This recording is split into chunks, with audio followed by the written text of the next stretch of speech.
Hello বন্ধুরা, আজকে তোমাদের তারকেশ্বর ধামের দর্শন করাবো। এই যে বাবা তারকেশ্বর, এর আগে দক্ষিণেশ্বর দর্শন করলাম, আর এই হোটেলে আমাকে ফ্রিতে কিন্তু খাওয়ালো। তাই কে কে চলার পথে খাওয়ালো, ফ্রিতে সাহায্য করলো আমাকে কে কে, সবই জানাবো এই ভিডিওতে। তো দেখো, এই যে তারকেশ্বর মন্দির বাবার দর্শনে কিন্তু এসে গিয়েছি। তো কীভাবে পৌঁছালাম সবই ভিডিওতে থাকছে। জয় বাবা তারকেশ্বর। তো ভিডিওটা শুরু করছি। শুরুতেই জানিয়ে রাখি, ভ্রমণ করতে করতে কিন্তু অনেক দূরে পৌঁছে গিয়েছিলাম। এই যে এখানে কিন্তু একটা রাজবাড়ি আছে, হ্যাঁ, রাজবাড়ির দর্শন করতে পারবে। তা কীভাবে যাবে? আর এটা হচ্ছে দুধ পুকুর। এই যে দুধ পুকুরে অনেকে পূজা টুজা দেয়, আমিও একটু মানত করলাম। এই যে ছোটোদের সাথে একটু সেলফি ফটো নিলাম। অনেকে ঘন্টা লাগায়, তো আমার বিয়ের ঘন্টা পাচ্ছে না। এই যে দেখতে পাচ্ছ শিব ঠাকুরও পাওয়া যাচ্ছে। এই যে গেটের পথে, গেটের দৃশ্য এরকম। এই যে সত্যম শিবম সুন্দরম। তো তারকেশ্বর কীভাবে আসলাম তো সবই জানাবো। তো কিছুদিন আমি এই যে পার্ক সার্কাস এখানে ছিলাম শিয়ালদাতে, এই রাস্তায় শুয়েছিলাম। এই শিয়ালদা স্টেশনে সকাল সকাল আসলাম। শিয়ালদা স্টেশনে আসার পর দেখতে পাচ্ছি এখানে ভিড়টা প্রচণ্ড প্রচণ্ড ভিড়। সেই ভিড় ঠেলাঠেলি করে আমি ট্রেন ধরতে চলে গেলাম। এই যে দেখতে পাচ্ছ শিয়ালদা স্টেশন থেকে হাওড়া আসলাম, হাওড়া থেকে সেলফি নিলাম।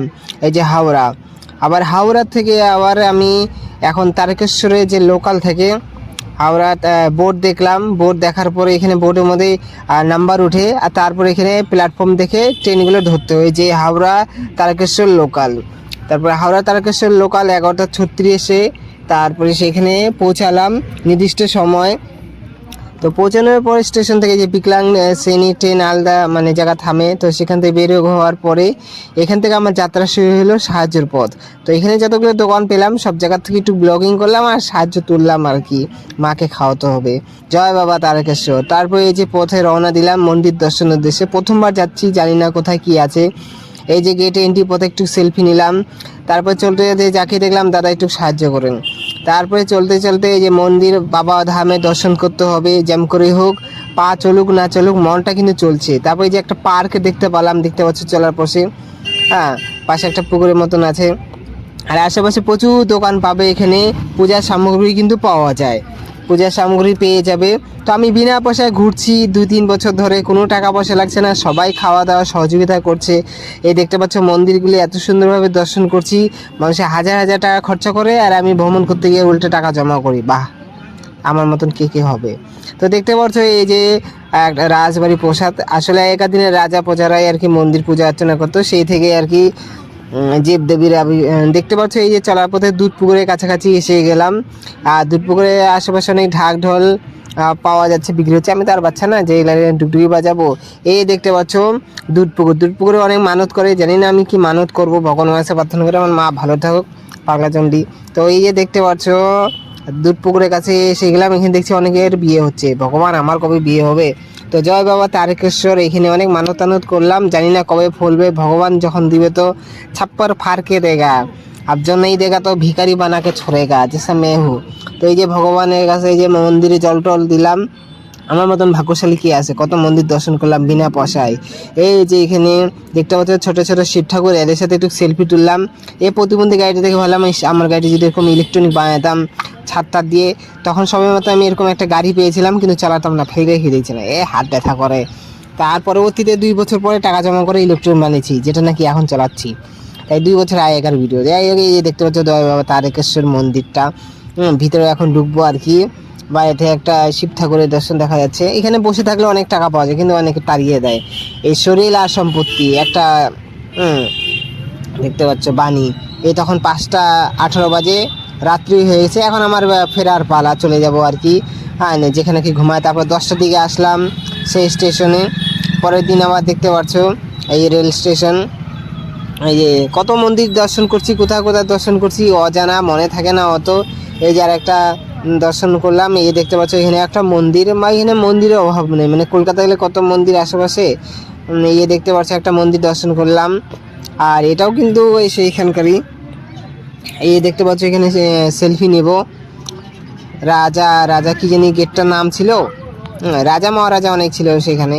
হ্যাঁ, এখন তো রাজা মহারাজা আমি আর নাই, আমি তখন ভিখারি। এই দেখতে পাচ্ছ কত সেলফি টেলফি নিলাম। চলার পথে অনেকে সাহায্য করলো। পাশে একটা দোকানদার ছিল, আমাকে ফল খাওয়ালো। বাহ, পেট ভোজন। তো বিনা পয়সা ঘুরতে গেলে এরকমই অনেক সাহায্য পাওয়া যায়। তো মন্দির দর্শন করলাম, এই সেলফির সাথে কি এসে গেলো রে। তারপর এই দেখতে পাচ্ছ সেলফি কতগুলো নিলাম, ভিডিও তো নেই। তারপরে যে মন্দির দর্শন করতে যে পুরানো রাজবাড়ি সেগুলো একেবারে পুরনো স্মৃতি একেবারে নষ্ট হয়ে যাচ্ছে, এগুলো সম্পত্তি দখল করে আছে, এইগুলাকে ওঠানো দরকার। রাজার সম্পত্তি দখল করা যাবে না। যাই হোক, এই যে রাজবাড়ি দেখতে পাচ্ছ, রাজবাড়ি রাজা মহারাজা সব কিছুই রেখে গেল, মানসিক কিছু নিয়ে যায় না, সব কিছু রেখে যায়। তাই কিসে এত অহংকার, কিসে এত ঝগড়া যুদ্ধ, যেমন আমাদের সমস্যা। তারপরে দেখতে পাচ্ছ এই যে এখানকার দৃশ্য। এরপর তোমাদের আরো অনেক কিছু দেখাবো, মন্দিরের ভিতরে আশেপাশে পুরো নগরটাই ঘুরে ঘুরে দেখাবো। এই দেখতে পাচ্ছ আশেপাশে তোমরা যদি হাঁটাচলা করো এরকম দেখতে পারবে। এখানে একটা আইওবি ব্যাংকও আছে। তারপর এখানে বড় একটা পার্কিং রয়েছে, নতুন একটি বানিয়েছে। এখানে একটু সেলফি টেলফি নিলাম। আর এই যে ছোট ছোট সাধু, এদের যা ইনকাম বাপরে, একদিনে 1000 টাকা, তাও বেশি আমাকে চাইতেছে ভিখারির কাছে। তারপরে দেখতে পাচ্ছ এই যে মন্দিরটা না, এটা মানে রাজবাড়ি একটা ভিডিও ফটো তুললাম যে বারবার এটারই আসে। যাই হোক, এডিটিং করার সময় এত কিছু অত এডিট করা যায় না। তারপরে এই রাজবাড়িটা কাট। তারপরে কি নেক্সট কি ক্লিপ আছে দেখি। নেক্সট ক্লিপের পরে এই যে এখানকার যে দোকানগুলো এরকম পূজার সামগ্রী যে পাওয়া যায়, পূজার সামগ্রীর দোকানগুলো এরকম। আমি কিনলাম আর কি, আংটি টাংটি টিলক কিনলাম, আর কিছু কিনি নাই, পয়সা টয়সা নাই, এমনি দোকানদারের কাছে হাত পেতে চাই বেড়াই। এই দেখতে পাচ্ছ এই যে এখানে কিন্তু পাওয়া যাচ্ছে এরকম পূজার সামগ্রী, নাম না জানা।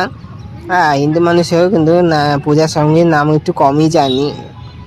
তারপরে এই দেখতে পাচ্ছ আশেপাশে এখানকার দৃশ্য একেবারে ভালো করে দেখে নাও, গেলে পরে একদম মিলিয়ে নিও। এই যে দেখতে পাচ্ছ কত রকম খেলনা পাওয়া যায়, বাচ্চাদের খেলনা। এই যে কাকুরকার দোকান সাহায্য করেছিল কিন্তু। এই যে আচার, কি নাম আচার জানি। এখানে আমাকে আবার এক দাদা আমাকে হোটেলে দেখিয়ে ভাত খাওয়ায়, ফি না পয়সায়, বাহ। এই দেখতে পাচ্ছ কত রকমের দোকানপাত এখানে রয়েছে। এই যে ডুগডুগি রয়েছে, বাচ্চারা কিন্তু এগুলো খুবই চায়, আর এক একটা করে কিনে ডুগডুগি বাজাতে যায়। বর্তমানে আমারই ডুগডুগি বাজানো অবস্থা হয়ে গেছে, আমারটাই গিয়ে বাজায়। আর এই যে জয় বাবা তারকেশ্বর, ভগবান দর্শন দাও, কবে আমার বিপদ উদ্ধার হবে। এত মন্দির দর্শন করতেছি, এত তোমার নাম নিচ্ছি, আমার তো কম পক্ষে বিপদটা উদ্ধার করে দাও ভগবান। এই যে ভগবানের কাছে যেতে যেতে ভগবান নিজে একেবারে পাগল বিকারি হয়ে গেলাম। তারপরে এই যে ভগবান, যাই হোক ওনার দরবারে তো আসতে পারছি, কয়জনে পারে ন্যাংরা হয়ে আসতে, এটা ওর বিনা টাকা ছাড়া।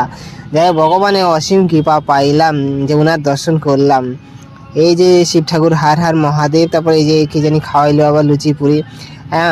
এই যে এক দাদার দোকানে আবার ডাকলো, দাদার দোকানে ওরকম পোস্টার টোস্টার লাগানো, উনি আবার সাধুর মতন দাদা আমাকে ভাত দিল, টাকা নেয় নেই। বাহ, দাদা কি যায় ভালো থাকে। এই যে দেখতে পাচ্ছ মহাপ্রভু হোটেল। এই হোটেলে এসে কিন্তু সত্যি তিনি নিরামিষ, বেশ ভালো। দাদার ব্যবহারটাও খুব ভালো। দাদা ছবিটা নিলাম না কেন জানি। তারপরে এই দক্ষিণেশ্বর তারকেশ্বর, এবার তারাপীঠ যে কোথায় আছে, তারাপীঠে আবার যাবো। বাড়ির ঝামেলা আর মেটে না, ভগবান উদ্ধার করে দাও আমারে তাড়াতাড়ি, এই বিপদগুলি দূর করে দাও। এই যে ভগবানের কাছে আস্তে আস্তে এই যে ব্লগিং করলাম। তোমরা সবাই ভালো থাকো।